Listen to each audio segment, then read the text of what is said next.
Hello guys, so now will be starting with the new series called as physio quiz. इसमें हम हर video में 10 MCQ questions discuss करेंगे about various topics related to physiotherapy quizzes और exams या फिर clinical point of view. तो सबसे पहले will begin with axial skeleton. हमने एक्सेल स्केलेटन से इसलिए स्टार्ट किया बिकॉज कॉमनली अगर हम फिजियोथेरेपी में देखें तो we can found various patients which are having problem related to spine और axial skeleton, and also it is very important from exam और क्विज पॉइंट ऑफ व्यू, क्योंकि अगर आप MPT एंट्रेंस टेस्ट देंगे या फिर गवर्नमेंट एग्जाम्स देंगे तो these are the questions that are being commonly asked in exams. So because it is important from clinical as well as examination point of view, we'll begin with axial skeleton, and today we'll be discussing about cervical spine. So moving to the first question. What visceral structures can cause symptoms in C8T1 nerve root distribution? Okay, it means this question is asking कि ऐसे कौन से visceral organ है इन चारों में से that can cause the symptoms in C8T1 nerve root pattern. तो for this question firstly we need to know कि C8T1 का पैटर्न क्या है, का डिस्ट्रीब्यूशन पैटर्न क्या है. तो इट इज़ फॉर C8 अगर हम देखें तो डॉर्सली वो केवल medial side of arm, forearm को सप्लाई करता है, and it supplies the last finger means the little finger and the ring finger. Okay, and अगर हम T1 का देखें तो it supplies the front medial side of arm, forearm, and so अगर हम देखें इट मीन्स कि ये हमारा, अगर for example this is our hand, तो रफली this is the region and where C8T1 is basically supplying. ठीक है, तो फर्स्टली अब अगर हम लिवर के रेफरल पैटर्न की बात करें तो according to anatomy books and various other articles, the pattern referral pattern for the liver is the neck region. ठीक है, for example this is the neck.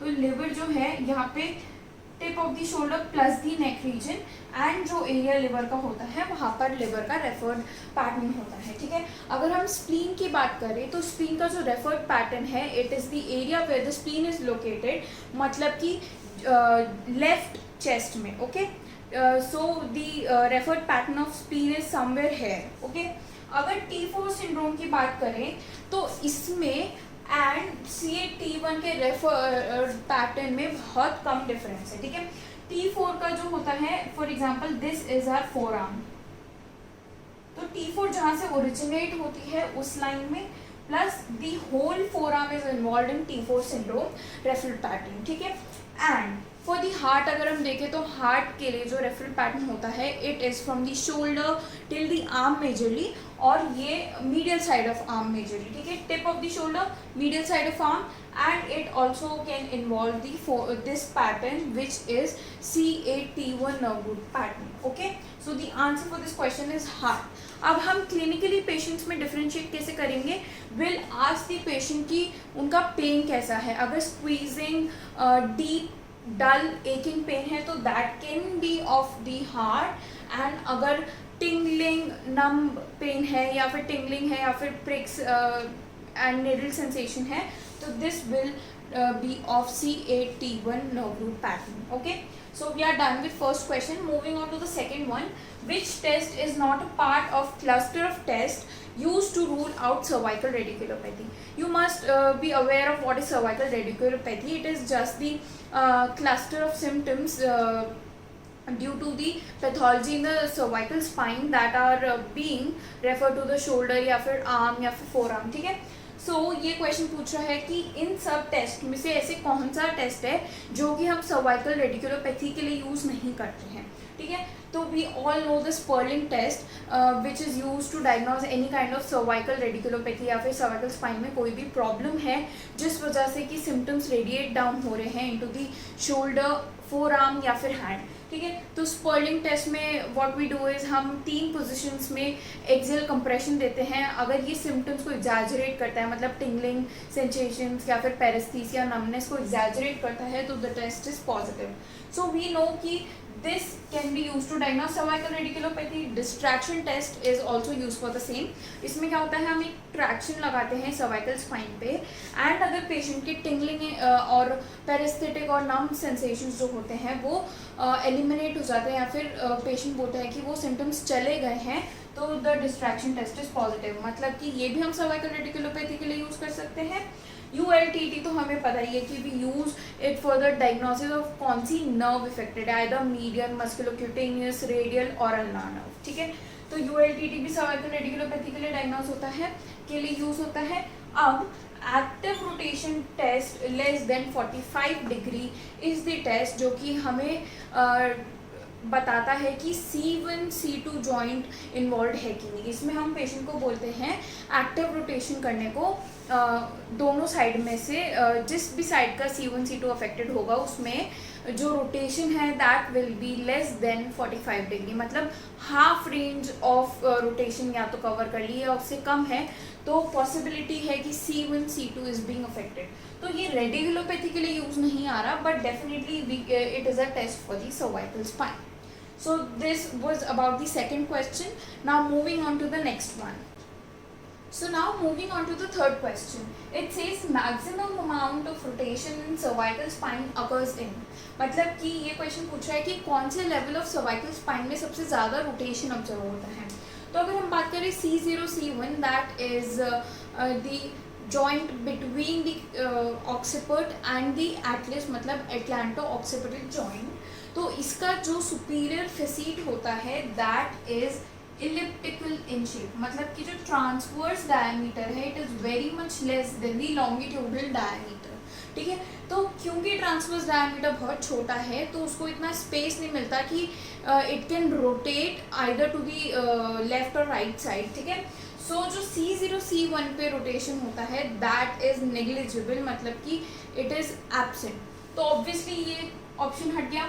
ठीक है, अगर हम C4 C5 की बात करें या फिर C7 T1 की बात करें, तो न्यूमन के अकॉर्डिंग जो हमारी सर्वाइकल स्पाइन के रोटेशन की रेंजेस है दैट इज कि हमारा एटलांटो एक्सियल जॉइंट में देयर इज 45 डिग्रीज अप्रॉक्सीमेटली, मतलब 40 to 45 डिग्रीज ऑफ रोटेशन होता है.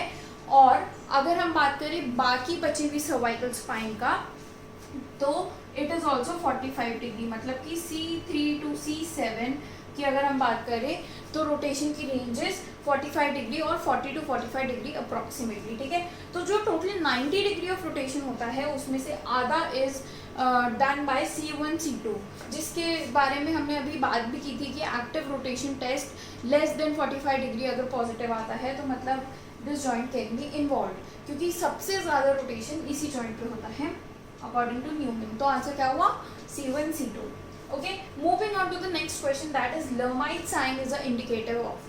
तो फर्स्टली हमें पता होना चाहिए कि लर्माइट साइन क्या है. ठीक है, तो Lhermitte sign is a diagnostic test for upper motor neuron lesions. इसमें क्या होता है, एग्जामिनर जो होता है वो पेशेंट का neck and head plus hip वो दोनों को साथ में फ्लेक्स करता है, एंड अगर पेशेंट के नेक में या फिर आर्म में या फिर टिल फोर आर्म और फिंगर अगर इलेक्ट्रिक शॉक लाइक सेंसेशंस जाते हैं तो it indicates the positive Lhermitte sign.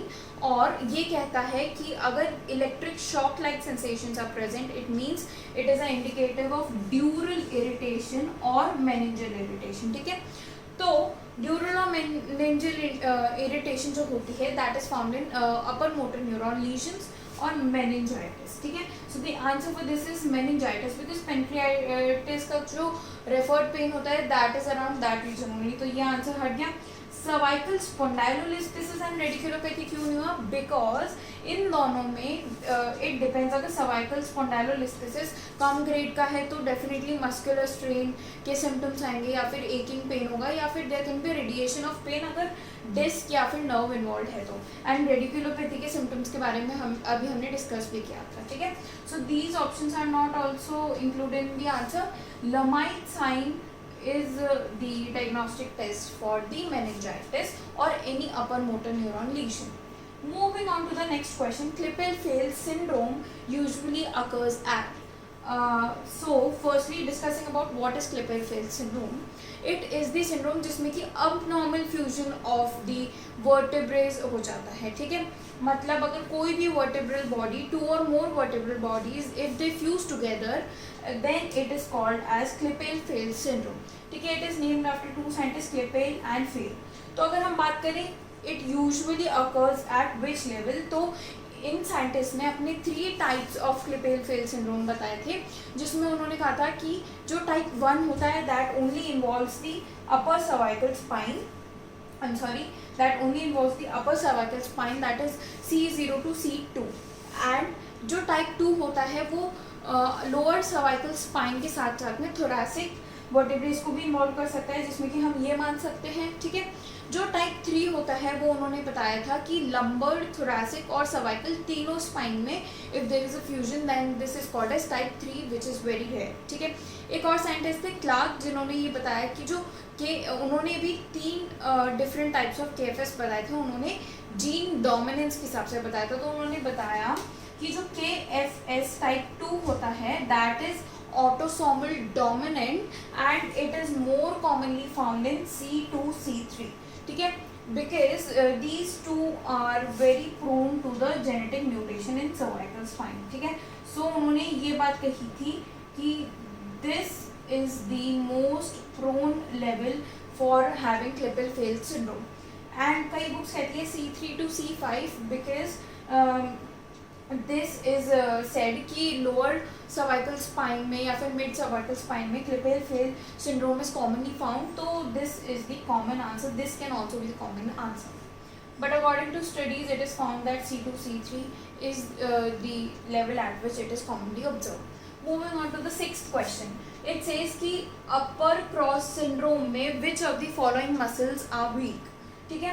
तो अब अगर हम बात करें अपर क्रॉस सिंड्रोम की, तो वी ऑल नो कि एक क्रॉस बनाती है ऐसे अपर बॉडी में, जिसमें कि मसल्स टाइट कौन सी होती है, पेक्टोरल्स एंड नेक एक्सटेंसर्स,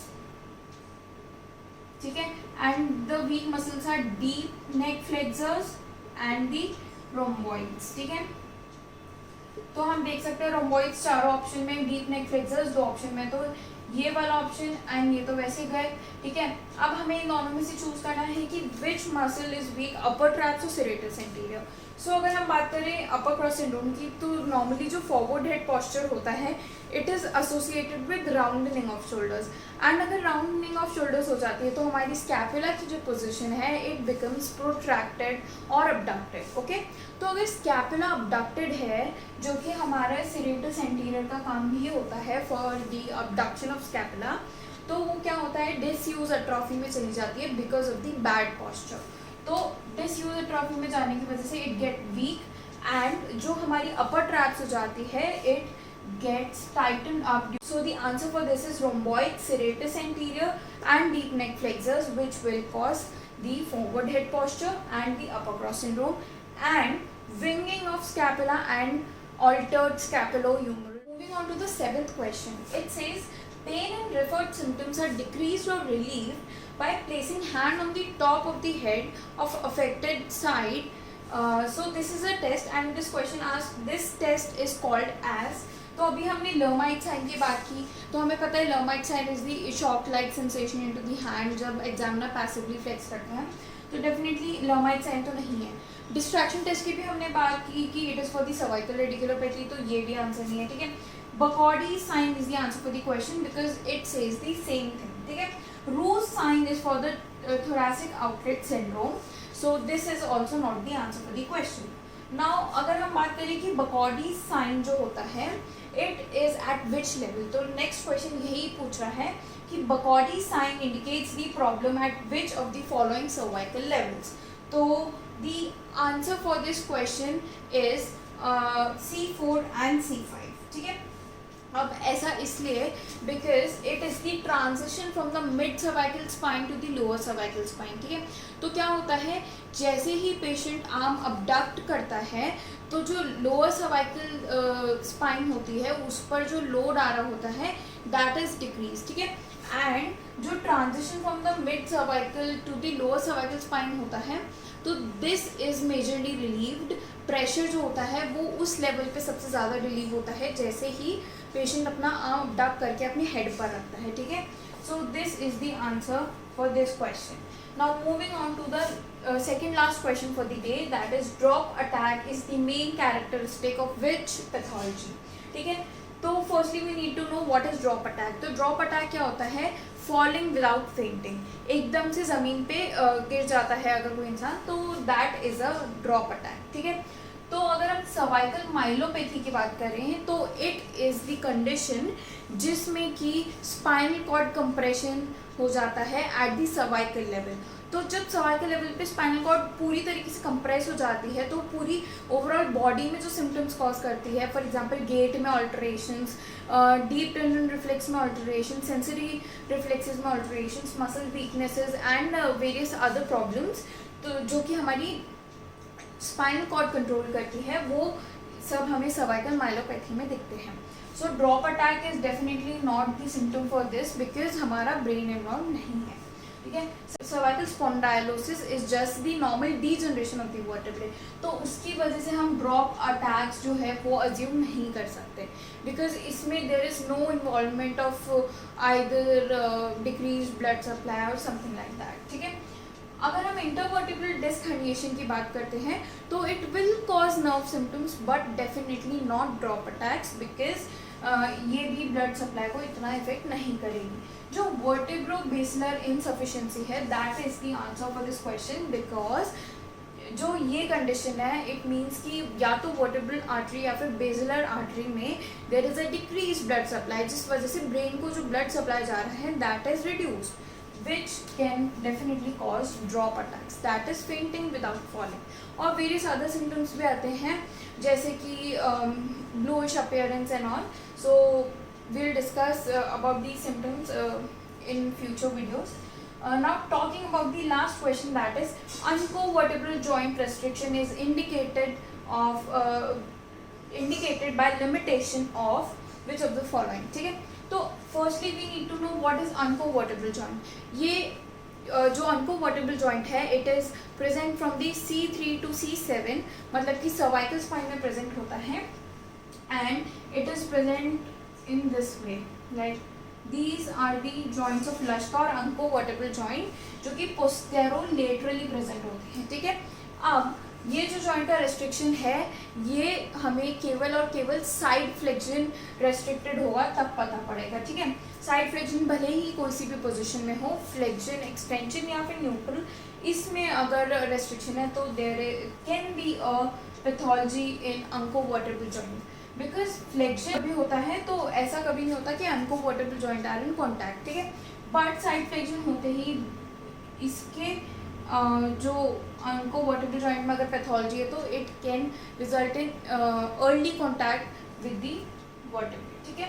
तो फ्लेक्शन में नहीं होगा, एक्सटेंशन में नहीं होगा and definitely not all of the above क्योंकि दो ऑप्शन गए। तो the side flexion in neutral flexion और extension is the answer for this. Hope you all like this video, and if you want further videos do comment down, and we hope you all will like our series, and thank you so much for watching.